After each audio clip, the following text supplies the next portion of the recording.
Now at 10, the Joplin City Council votes to put a lodging tax on the ballot, giving residents a chance to decide how to fund Memorial Hall renovations. Plus, residents in Joplin push back against a proposed data center in Joplin. And MSSU tackles a critical nursing shortage by expanding its program. The 4 states' most watched news starts now.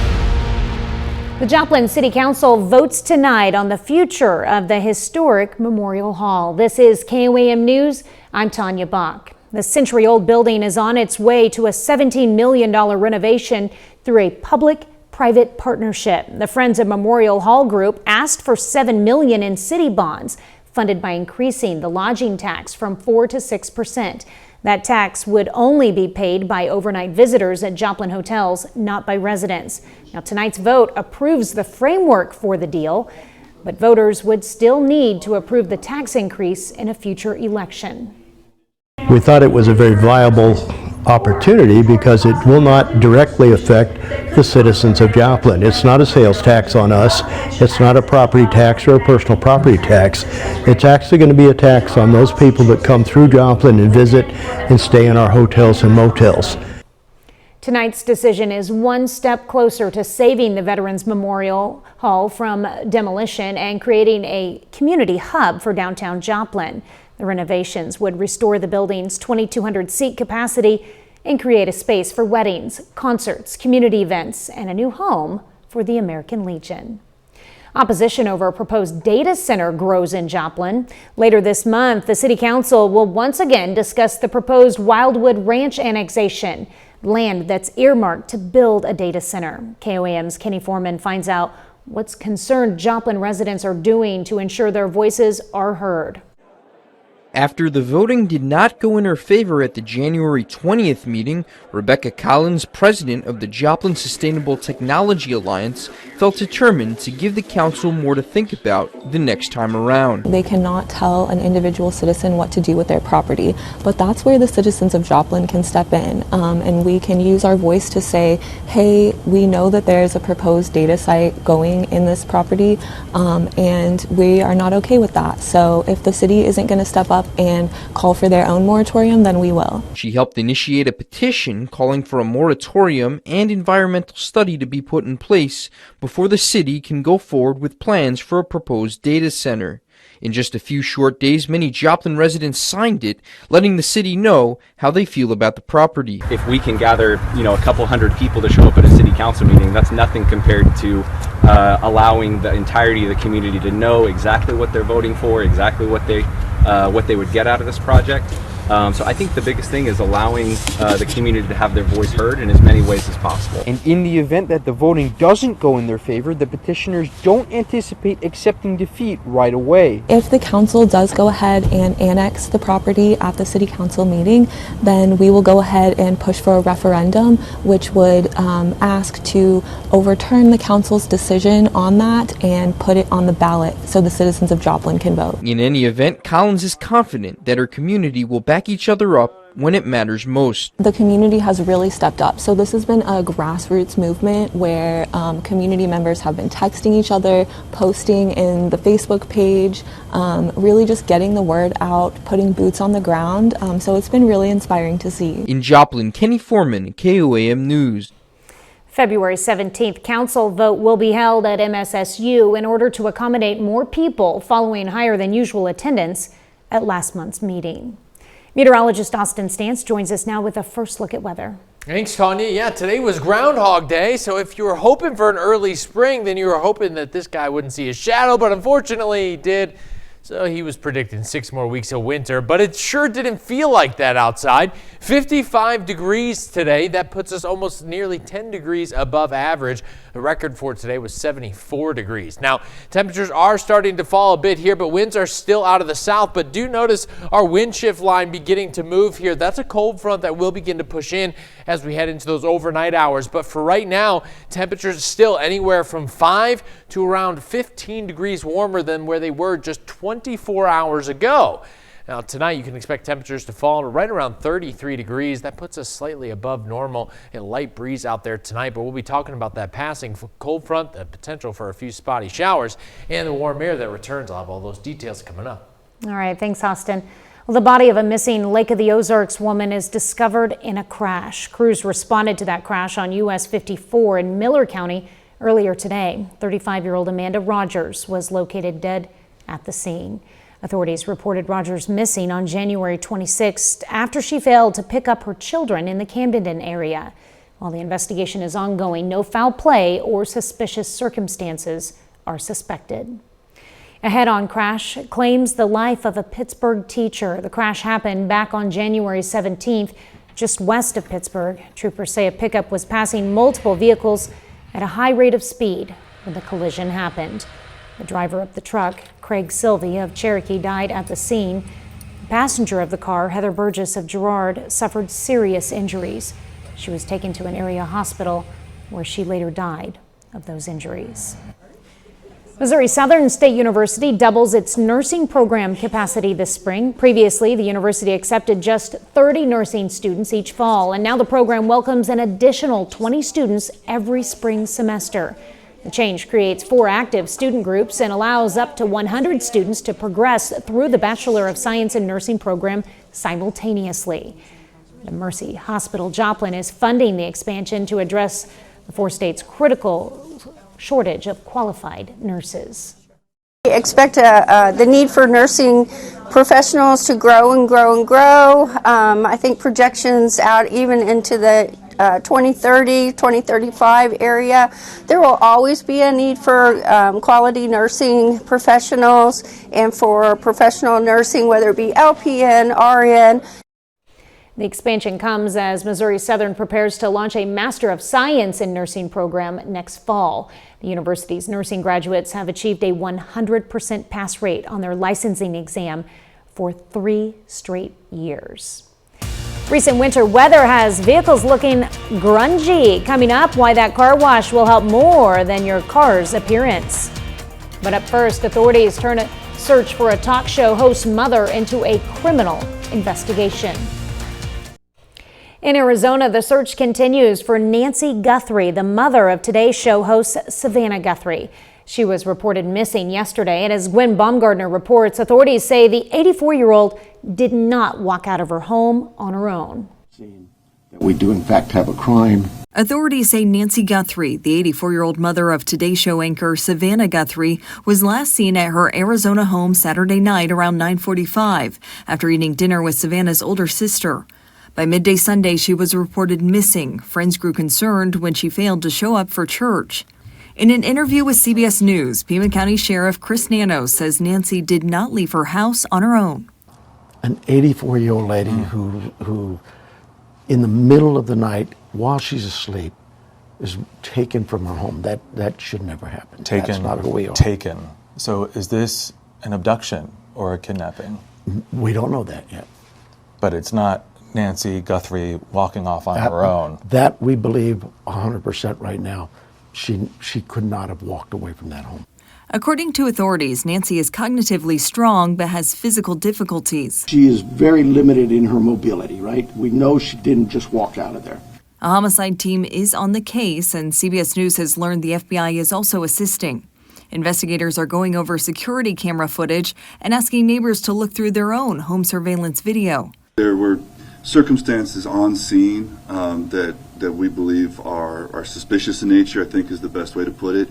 Savannah Guthrie was scheduled to depart for Italy this week to co-host the opening ceremony of the Winter Olympics. She flew to Arizona to be with her family. How is the Guthrie family doing? I know you've been in contact with them. They're pretty devastated. They just want their mom home. In a statement, Guthrie thanked well-wishers for messages of support and said her family's focus now is on finding our dear mom. Gwen Baumgartner, CBS News. Savannah Guthrie's security team is with her in Arizona, and authorities say they are working with Arizona officials as all parties work to locate Nancy Guthrie. Now, authorities say it is critical they find Nancy Guthrie soon, as she is on medication that needs to be taken daily. A little later, an unbeaten streak on the line tonight. Ben McLeish has highlights from Webb City versus Kickapoo in sports. Arctic air is retreating, mild air has moved in, but how long will it stick around? The details coming up. Here's your Skywatch weather forecast from the trusted Roper Kia Weather Center. It sure was a mild day out there, and we're actually going to have a fairly mild evening. Let's break it down right now. Take a look at this widespread cloud cover that's beginning to develop across the 4 states area right now.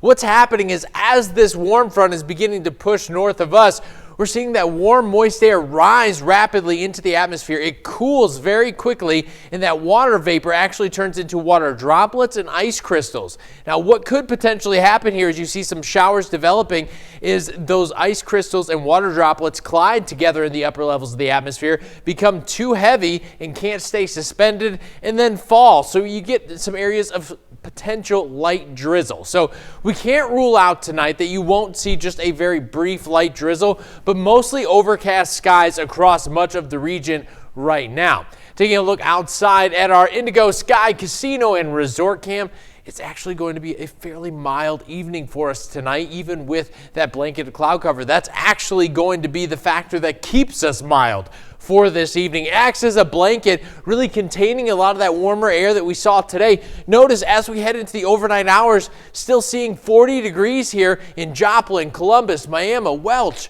It's still going to be fairly mild even as we head into the 3 and 4 o'clock hours of the next into our Tuesday morning here, as we see temperatures still in the upper 30s, eventually dwindling down slightly to a 33-degree mark, and that puts us above average for this time of year. Winds will be out of the northwest right around 5 to 10 miles per hour.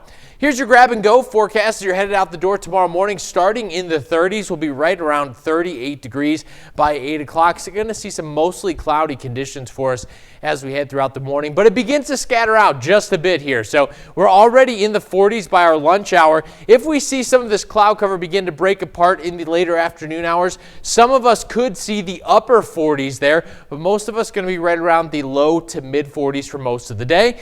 And again, some of us could see some more sunshine than others, but we're going to see temperatures falling into the 20s as we head into tomorrow evening. And while that is cooler, that actually puts us right about average for this time of year. Heading into Wednesday, we're actually only going to warm up to about 40 degrees, so just slightly below average. Some a pretty thick layer of cloud cover here for us, so again, still can't rule out a drizzle heading into Wednesday. Some minor wind gusts out there. We're going to see it fairly breezy. Here's our wind shift line heading into tonight. Our wind's going to shift out of the north. It's going to be a little bit cooler of a breeze between 10 and 15 miles per hour.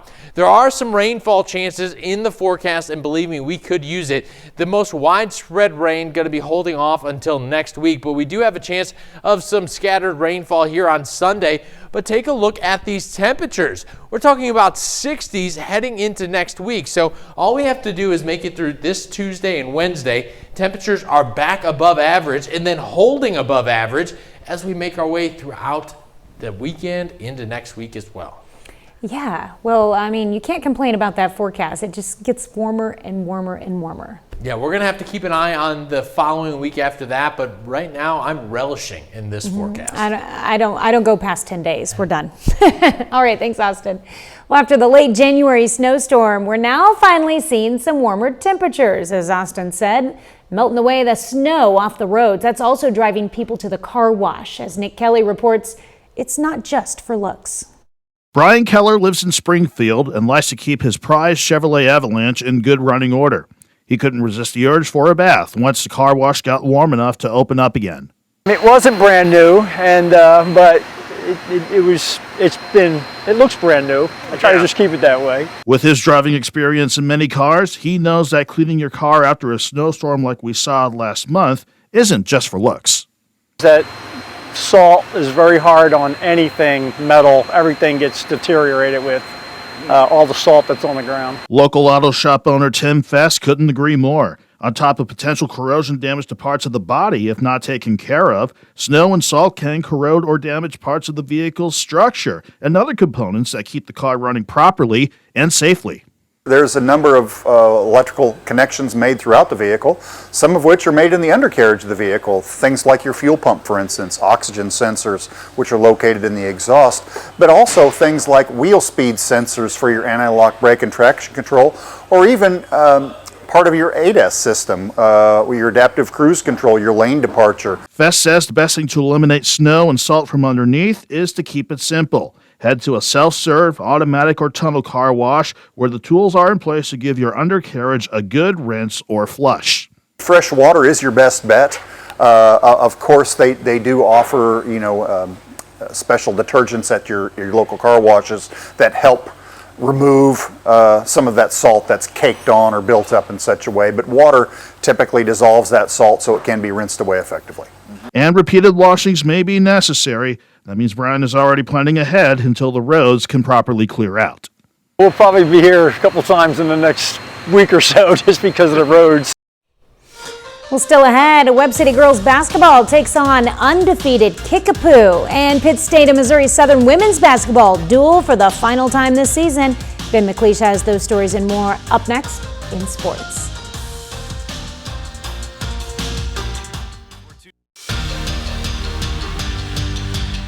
A new face is leading Pitt State athletics following an announcement from the university on Friday. Anthony Crespino is taking over as athletic director, with longtime AD Jim Johnson receiving a promotion. Crespino, a Girard native, grew up in the Crimson and Gold, attending football games at Carney Smith Stadium. Prior to attending PSU, with a family ingrained in guerrilla athletics, he says it's a dream come true to lead the department and showcase his passion for Pitt State. That's the whole reason I came back, and just growing up here and attending games with my dad, staying on the sideline, being able to have that experience and what this place means to me. You know, my grandpa played here, my grandpa coached here, my uncle Dennis Franchione coached here. Coach Beck actually gave me my start here, hired me in 2011. That was my first season in football. Working with the student assistant, so that's pretty special to me. The relationship part and understanding and honoring the history and tradition, and he's without question he'll be able to do that. He'll be just another Amanda David. So we'll have one on the coaching side and now one on the admin side, and it certainly just probably means just a little bit more. It's the second chapter of the rivalry between Missouri Southern and Pitt State. Missouri Southern making the trip across state lines to take on the Gorillas at John Lance Arena. Lions eyeing the season sweep of the Gorillas in the jungle. MSSU leading early, Grace Frazier on the run. In transition, getting to the rim and finishing through contact. Lions roaring to start this one. Later in the first, MSSU forces the turnover. Ashlyn Alloway with the steal, going coast to coast and laying it in. A 10-0 Lions run to open the game. Still in the first quarter, MSSU swinging it to the corner for Nariah Clay, and she drills the triple. The Lion lead is up to 12 points.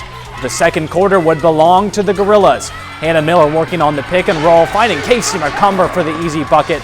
She finished with her fourth double-double in the last 5. A couple of possessions later, PSU working the ball inside out, connecting with Marin Adams on the wing, and the freshman's three is nothing but net, tying the game and sparking a huge run.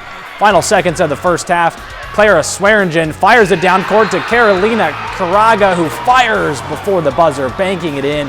Pitt State gets revenge and defeats Missouri Southern at home, 72-66 the final. In Joplin, Macaulay Catholic tips off day one of the Warrior Classic. The hosting Warriors battling the Exeter Tigers. First quarter, Macaulay trailing. Vanessa Diaz gets it to Isabella Gilligan, who lays it in over the defender to close the gap. The Warriors back on the attack, trying to go down low, but the Tigers jar it loose. Right there, though, for the right place, right time is Gilligan. She drives and scores. Count the foul as Macaulay quickly ties this one up. Now Diaz in transition after a steal. She takes it all the way, juking the defender and knocking down the shot for the lead as the Warriors cruise to the 57-44 win over Exeter. In the Central Ozark Conference, Webb City looks to dethrone undefeated Kickapoo. Early first quarter, after a steal, Brecklin Sargent takes it to the basket. She'll score easily as the Cardinals strike first. Sargent driving again. She'll back off the defender and sink the fadeaway hook shot. Cardinals lead 7-0. Here she is again. Sargent on the fast break, knocking it down through contact as Webb City jumps to a big lead, but Kickapoo storms back to take down the Cardinals 64-51. Cardinals almost had that big win. Kickapoo was undefeated all season, they couldn't get it done. Kickapoo Storm back. Yeah, that would have been nice to have the end of the season like For that. sure. Yeah. All right.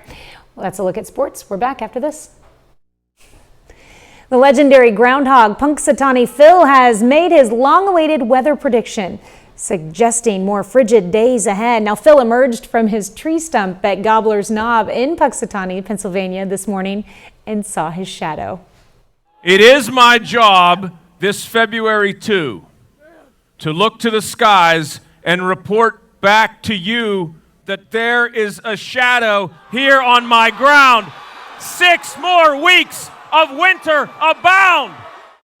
6 weeks of winter after what's already been a grueling cold season across much of the country. Now, they all seem pretty excited, and I understand you've been to Punxsutawney for that ceremony. Yes, I had the privilege of seeing Phil in person. I recommend everyone do it if you can. It's a really fun time, dancing, partying in the cold. Hopefully we get spring sooner than he thought. Well, you know, I rebelled against Phil today and wore in the tropical shirt because we were in the 50s. And take a look, even Tuesday, above average, a little bit cooler Wednesday, but then back well above average Thursday, Friday, Saturday, Sunday, Monday, Tuesday, Wednesday, and Thursday, all above average. Take that, Phil. No complaint here. Final sports note. Well, we saw Pitt State women take on women in Missouri Southern today. The men will play next Monday. Those games rescheduled thanks to the winter storm last week. That's right. Well, Phil probably had that right.